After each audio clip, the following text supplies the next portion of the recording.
What am I here to talk about?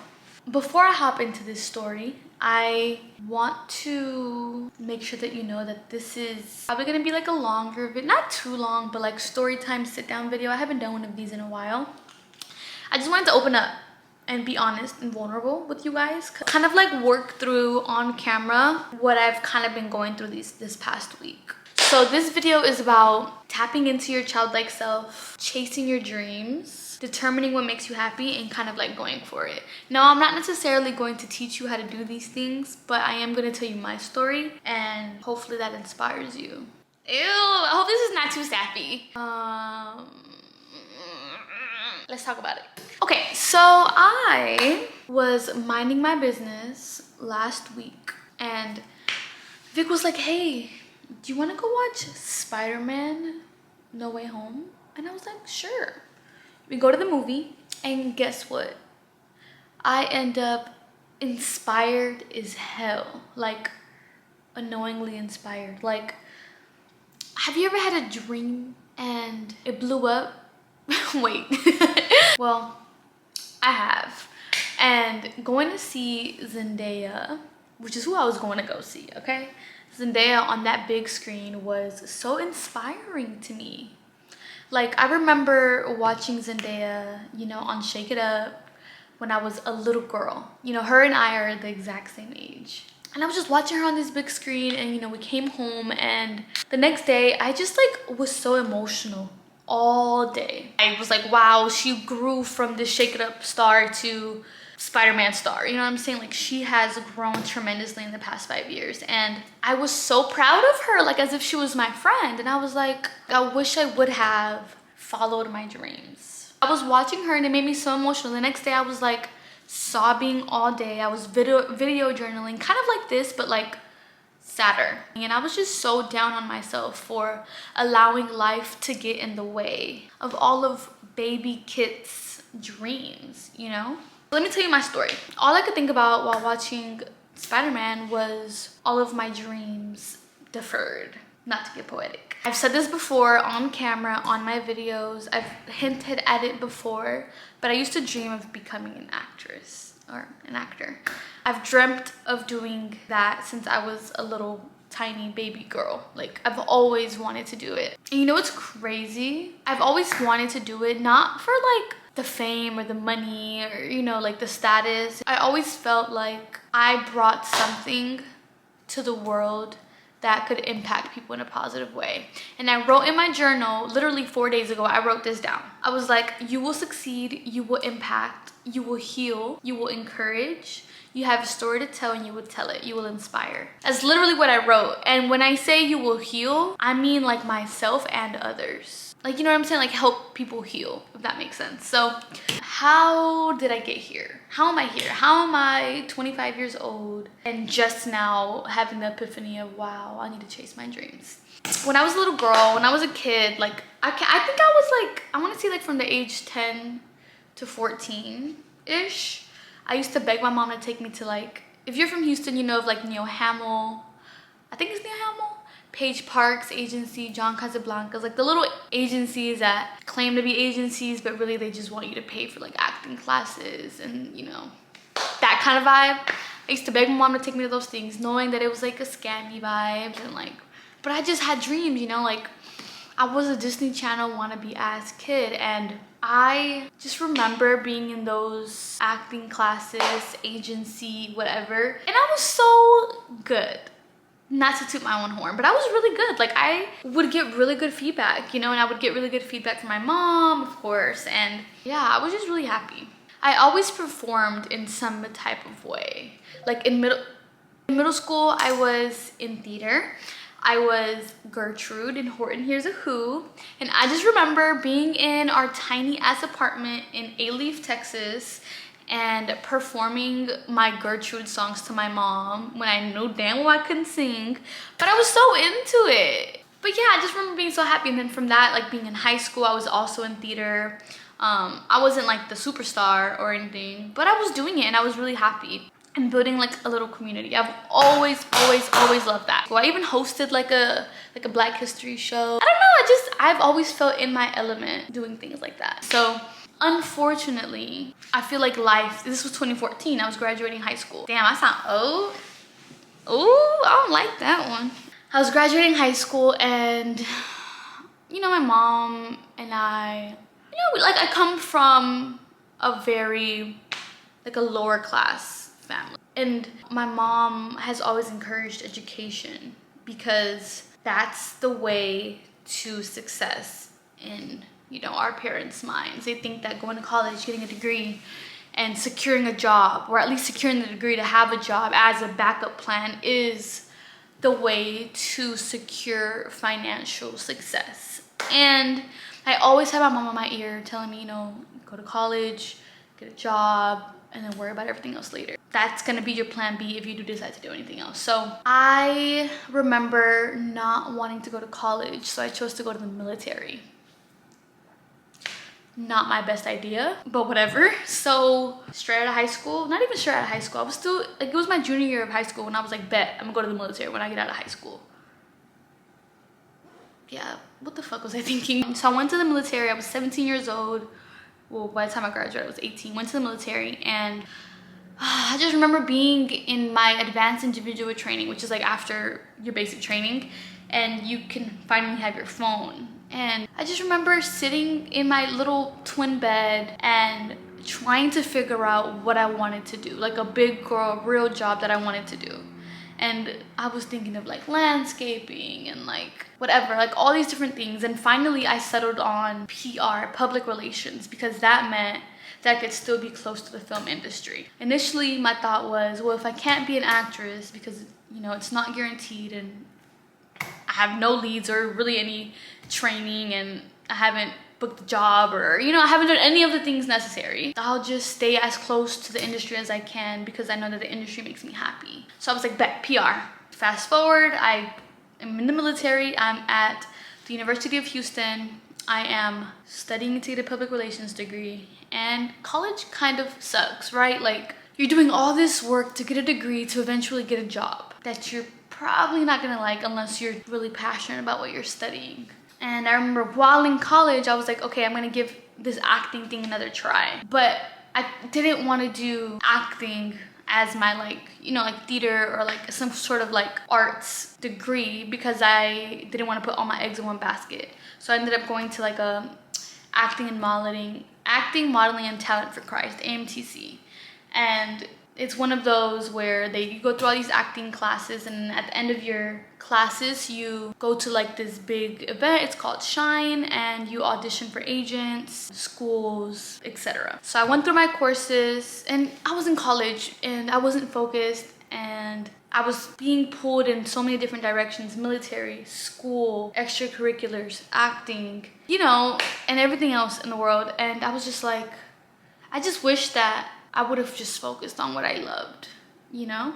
But what was I saying? Okay, so I ended up going to Shine, the convention, and I auditioned for agents or in schools. And I remember while I was in college, I think it was my freshman year, at the end of my freshman year of college, I went to New York City for a few months. I think a couple of months, like in between semesters. And I fell in love with that city, oh my God. And I wanted to go to the New York Film Academy. Like, I was like, I want to come here, you know. A lot of the graduates end up doing like TV and film, and I was just like, this is a perfect environment for me to get professional training and perfect my craft, and then end up doing what I love, right? TV and film. Oh my God. So I toured the school, I fall in love with New York City, and then fast forward, I go to that convention. And at that convention, I actually auditioned for the New York Film Academy for like a talent-based award. I think they were giving like 3 or 4 awards at the convention out of like hundreds of kids. And I got one of them. I got a talent-based award, and it was $10,000 a year for 3 years. And I just remember being so over the moon that I was good enough in this thing that I loved. But money. The New York Film Academy is so expensive. So I ended up not going because I couldn't afford it. I couldn't afford life in New York City, and I couldn't afford the tuition, even with my talent-based award. And I was like, I even told Joey, which was the agent or the representative, I was like, can I move, you know, my award back like a year? And he was just like, yeah, you can move it to whatever, you can use it whatever year. And I was like, okay. And I remember pushing it away and saying, okay, I'm gonna do this, but first let me get my undergrad. What the fuck was I thinking? But yeah, like I just remember that moment. And then fast forward, I graduate from college with my PR degree, public relations and marketing degree. And I feel like each year, I wrote this down, each year my faith in myself and my connection to my inner child lessened.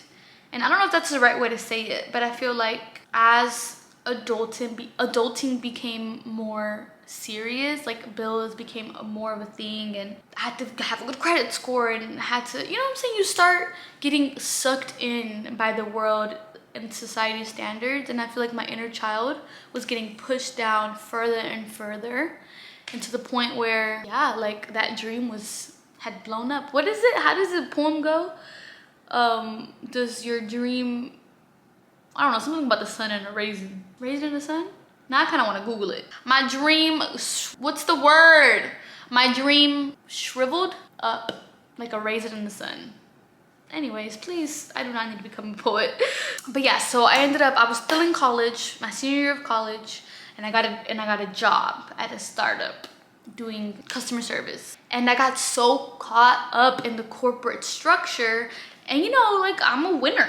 And I wanted to do the next big thing. I wanted to get the next role. I wanted to make more money. And I got stuck doing something that don't get me wrong, I enjoyed it. And I think that what I learned at that company was, what's the word? Integral? Is that the right word? Integral? Was really important for where I'm at now. I feel like everything happens for a reason, and my journey happened the way that it was supposed to happen. However, I was like, damn, like 2 years into that job, I was, you know, the marketing coordinator. I ran like a social media team, you know, I had hired a couple gals, and I was having a great time, and I was so caught up doing something that was cool that I didn't even think of what I loved. You know, you kind of settle. I think I was settling for something that was a pretty good job compared to what other people were experiencing, you know, like my job was cool. And after being at my job for a couple of years, and dating my boyfriend Vic for a couple of years, I realized, oh wait, I don't have to work a job 8 hours a day, 5 days a week, and weekends sometimes. Like I don't have to do that. Like he showed me that that's not everyone's reality, and that's not everyone's definition of success. For some people it might be, but for me, I didn't feel successful. I felt trapped. Sorry. As my journey progressed, I started kind of like, I just quit my job back in July. I don't know, we're in December now. So it's been 4 months, a 4-month journey of self-discovery, like finding my inner child again. And Lord, it's been a lot. The first 2 months I was depressed, as I told y'all. It was a lot. Like you go from being so preoccupied and being so caught in this chaotic world and in your responsibilities and, you know, all these things that you don't even really tap into the things that bring you joy. Not a lot of people are, you know what I'm saying? Like I feel like a lot of people are like numbing shit. Like I feel like I numbed, prior to my relationship, I numbed how sad I really was at my corporate job by like going out and going to parties and drinking and being friends with people that probably weren't feeding me in the way I needed to be fed, you know, they weren't filling my cup. But those distractions brought me more joy than my reality. Well, I'm getting deep. I need to stop. Hold up. Okay. What happened after that? Oh, I'm getting stressed. I'm getting hot. This is a lot. Yeah, so I was distracted and numb. And I feel like a lot of people don't take the moment or time or energy to figure out what brings them true joy. And so quit my job in August. We'll say August. I don't know, for real. Quit my job in August. First 2 months, didn't know what the hell to do with myself because I had already started like a social media marketing agency, which was basically I was doing the same thing that I was doing at my job, except for I was doing it for myself and taking on my own clients, you know, on the side and trying to pursue financial freedom. Brought on my partner, Yaz, whom I love, and we eventually quit at the same time, which wasn't planned.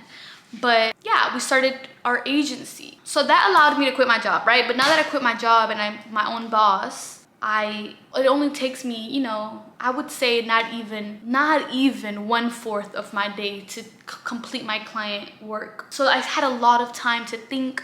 I spent a lot of time in bed, depressed, confused, because it's like, what am I doing with myself? Like, yeah, I have my own business, you know, I have time to like make more money and blah blah blah, and like money is cool, but it's never been about the money for me. I don't genuinely believe that. I feel like money does bring you a sort of happiness. It brings you comfort, it brings you access, it brings you freedom, but if you're not doing what you love to do to make the money, then that money really, like, you know, it's really not, it doesn't really hit the same. Now, in my opinion, I can do something for no money, and if I love doing it, I'm gonna do it. You know what I'm saying? Like, it's just a plus when the money starts coming in. So anyways, I was laying in bed, sad, not really joyous, whatever. So for the first 2 months, the second 2 months, I was like, okay, let's start trying to like get the ball rolling. We need to get out of bed, we need to tap out of depression, we need to start working out again, we need to get back on our self-growth journey, we need to still challenge ourselves to be better. Yeah, like, let's find joy. So my first thing that I started doing was I created a YouTube video, and that brought me so much happiness, so much joy. And then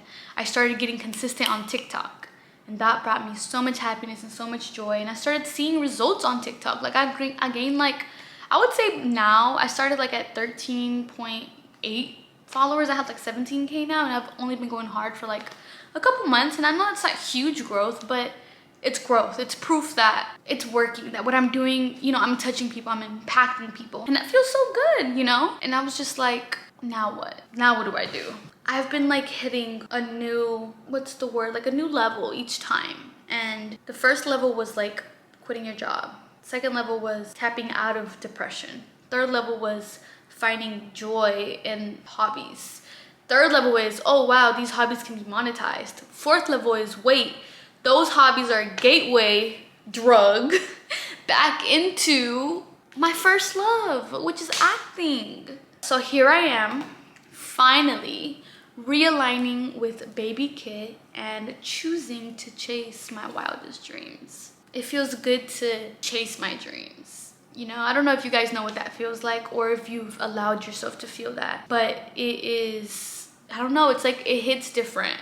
Especially like if you're a person that, I don't know, like you feel numb, or like you're in the routine of things and you're trying to find happiness in other people or other things or distractions.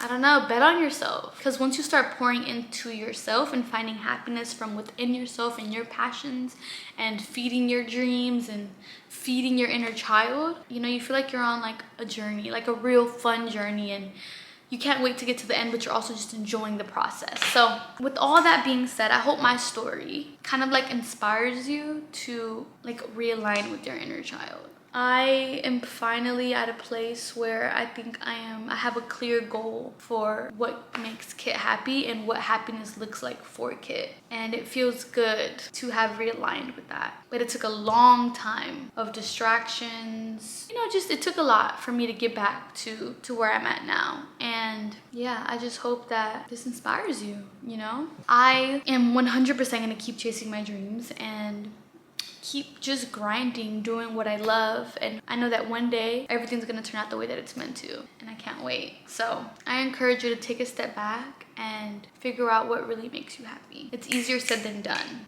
At least for me it was. It took years. When are you really at your happiest?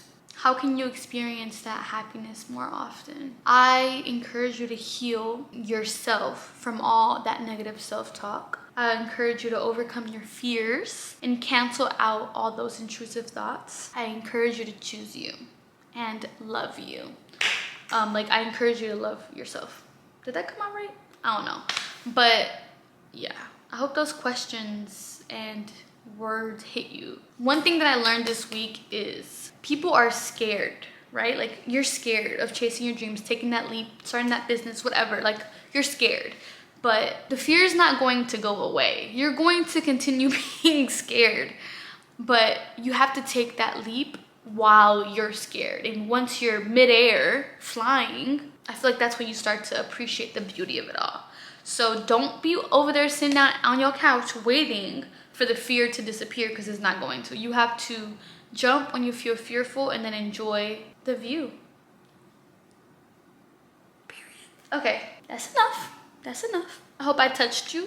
This was just something I felt compelled to talk about. And I felt like being vulnerable and authentic with you guys about my story and my dreams. Yeah, that's really all I had to say. me trying to think of something deep to say. If you guys enjoy these kind of videos, you know what I'm saying, hit that like or whatever. I'll make more of these if you guys are down for the countdown. I'm not the most wise in the entire world, but I have a little wisdom within me. If y'all want to hear me blab for minutes and minutes at a time, then you know what to do. My lash falling off. Oh my god. Love you. Mwah.